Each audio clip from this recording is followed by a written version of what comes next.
So Barcelona and Arsenal must be feeling very, very unfortunate right now. You understand? I'm very unlucky because like they felt they were going to face the prince, just to deal with the prince, not knowing that the king was coming back to join the prince to fight the war.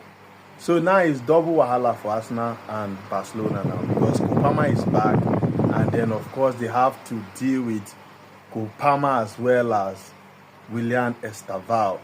So now it's a case of before you get to him, you must pass through him. You understand? So Arsenal fans, Barcelona fans must be feeling very unlucky at the moment because like there have been so many debates online. A lot of people think Barcelona are coming to Stamford Bridge to just walk over Chelsea because they went to Newcastle and they won. And we all saw how Newcastle played in that game against Barcelona. Of course, they had chances, they had opportunities to score in that game, but they couldn't take their chances. So Barcelona, got a win. And a lot of people, I think, it's just a replica of that because, of course, Sunderland came to Stamford Bridge and won. And a lot of people are looking at that.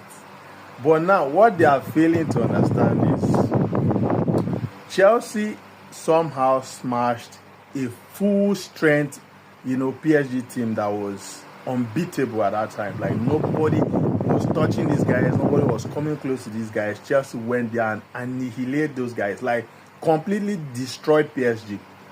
Just provided a template for other teams to play PSG. That's how Bayern managed to, defeat PSG the last time they met. Because before then, PSG had already beaten Bayern like 2-0 in the FA Club World Cup. You understand? So Chelsea set the tone for other teams to come and beat that PSG.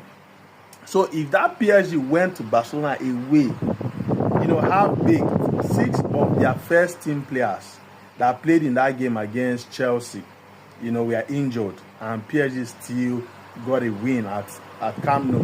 It tells you a lot about this Barcelona thing.